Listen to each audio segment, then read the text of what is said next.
So I wasn't even going to release this information for quite a while. There's the Assumption of God Form series that we're working on right now, and I want everyone to really take part in. But yesterday, there was an open pagan ritual at a park that I was invited to. It never ceases to amaze me who shows up for this. There were flyers sent out. The intent was to have a lot of people come and view this.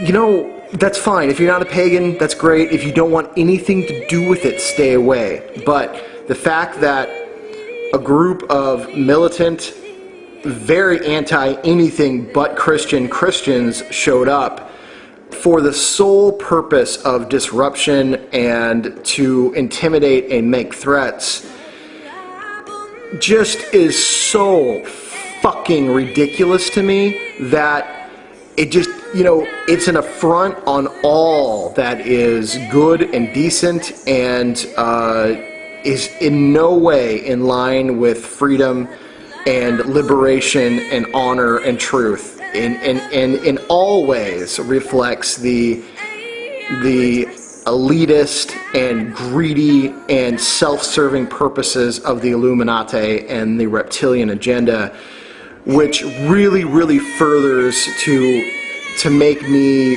a firm believer that Christianity has long been manipulated and is now a weapon and tool instead of a path to a higher self. But, you know, I'm sure there is a great deal of very good-hearted Christian men and women out there who live in a way that is completely opposite to what these people showed up as. And I do have to take it back. Even in my anger right now, I do have to look at the Illuminati and say, yes, you know, those are pagans that do a great disservice to other pagan individuals. So just keeping in the vein of what this militant Christian group did, there was threats of physical violence, and then physical violence that followed. I had bottles and like glass bottles thrown at me. I wasn't even part of the pagan ritual, but whenever that happens, I step in.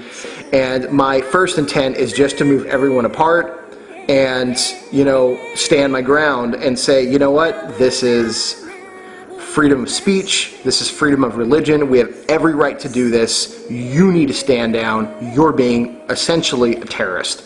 And that doesn't go well for people who believe that Jesus has told them to go nuke and bomb everyone who, you know, one, isn't a Christian, and two, whoever the neocon agenda of George Bush, you know, hijacked the Christian movement and has funneled them in that direction, and for some reason they can't see, you know, anything else but baby Jesus telling them to go kill people.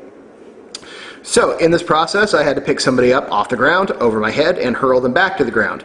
This person had also already struck a woman, had kicked at a child, and I don't know, numerous other things. So I felt no pity doing it. I also had to put my knee in his chest and grind and dig it in, so he had found it very difficult to breathe, and I had to hold him there until his stupidity left him. And then he was free to go.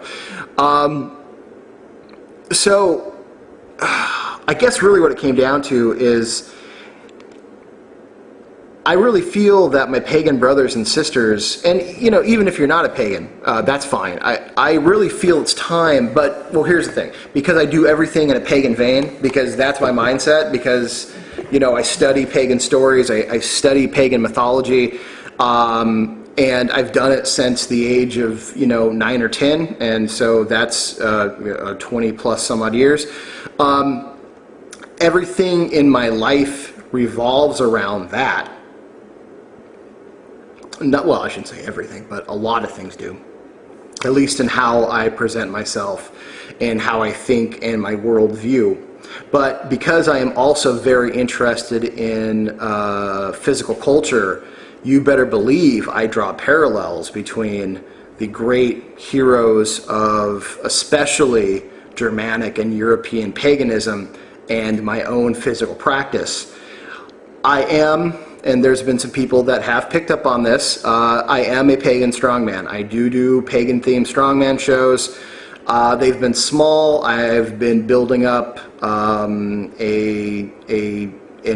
act, essentially, and I am looking to teach and to give pagan parable through acts of strength, and there's some really cool things coming up with that, and as I develop them, I will fully release it. In about a year, I'm going to fully release who I am. I've already decided that. I've got the Order's blessing, and I'm going to go out on my own. I'm not leaving the Order, but I am definitely going to strike out as someone in the pagan community. My work with the Order will remain the same. The Order was initially a secret society within another pagan group. We are keeping with that work with the Order, and I am going to branch out and do my own thing.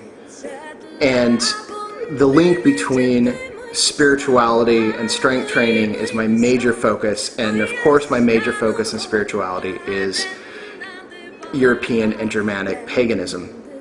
So when that stuff comes out, I'm sure it'll be unique, to say the least. I have, I am my own guinea pig. Everything I do, I put myself through first, and if I don't get immediate awesome gains from it, I don't even touch it. So I think people will be very impressed by what they see when they see it.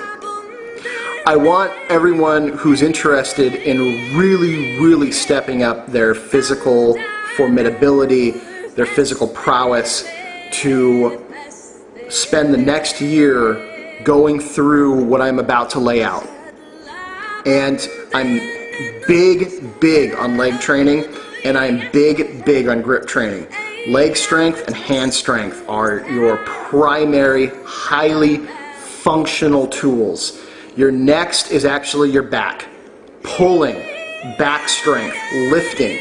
These are the things that are going to prepare you to deal with almost any situation that comes at you. And these, if you study the stories of great pagan heroes and great pagan dragon slayers, even St. George, who is not a Christian, sorry, well, I'm not apologizing, but sorry to all the Christians out there. They were grounded in picking things up and lifting things over their head. So leg strength, back strength, then upper body strength. And I can give plenty of examples, but I'm going to keep that until my work is actually released.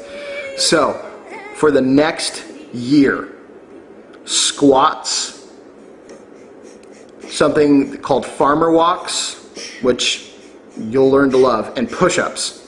I want those to be your 3 major focuses. I want you to YouTube front squats, not back squats, front squats, because you can do front squats without assistance. You can get a barbell and put it across your chest and hold it in any way that you find comfortable and load it up with weight. You can get 1 dumbbell, perhaps even goblet squats. Look up front squats and goblet squats.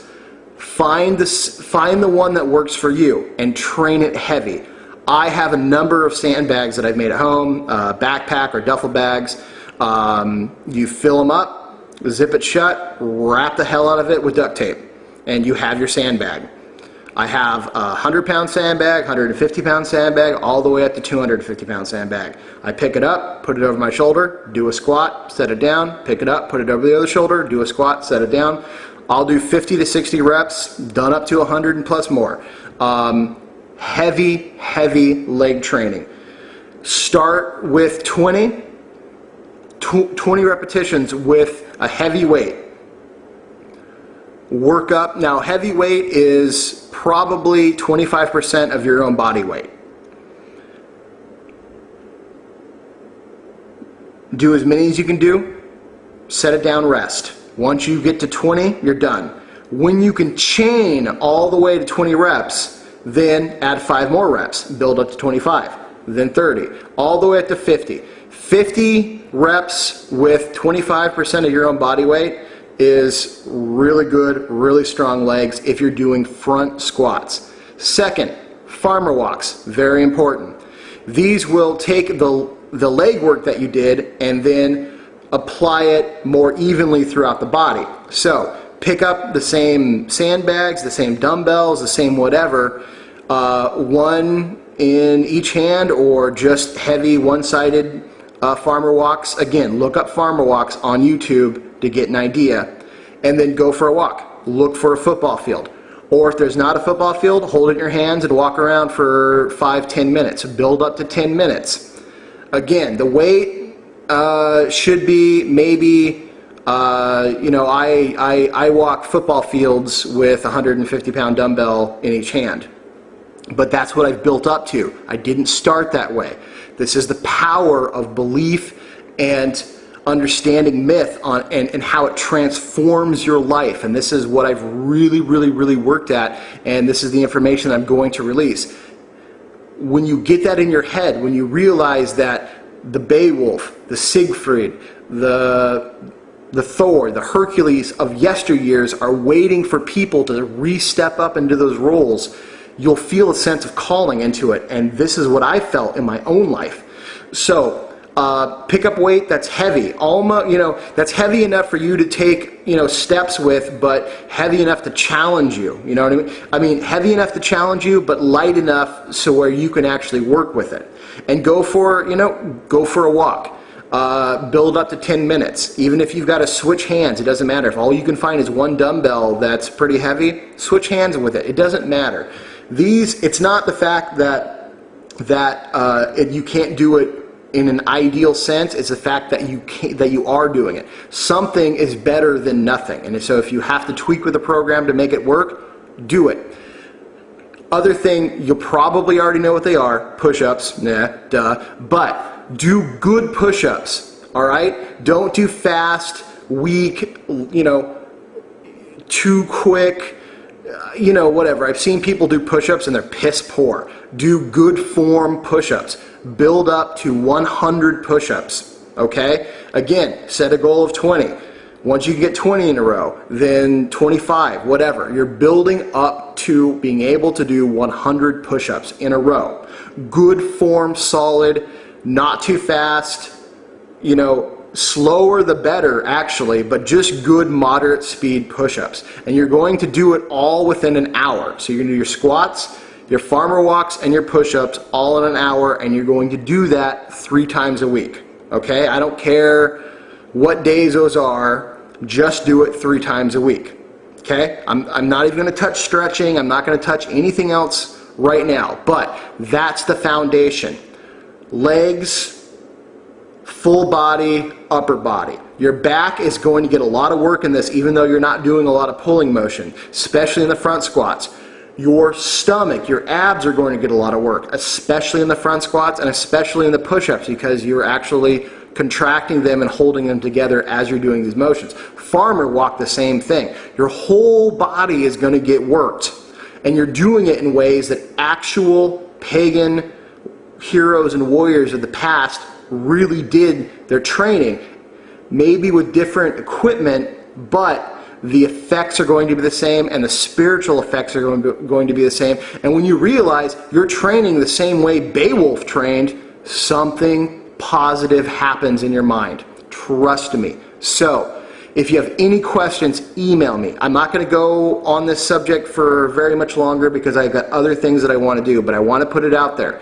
Spend a year doing these things. I'll try to help you in any way that I can. I feel that the stronger, more empowered the person is, the more room and growth potential this person's spirit has. And believe me, when you look out across and you see a whole group of strong, powerful pagans, oh man, good for me, bad for the Illuminati, and bad for any of these Zionist, zealous idiots. So, get back to me. I know it's sort of a fast, quick, rushed video. I don't want to be, doing a part 2 on this, but this is also important information and something that will become more important within about a year's time. So get back to me.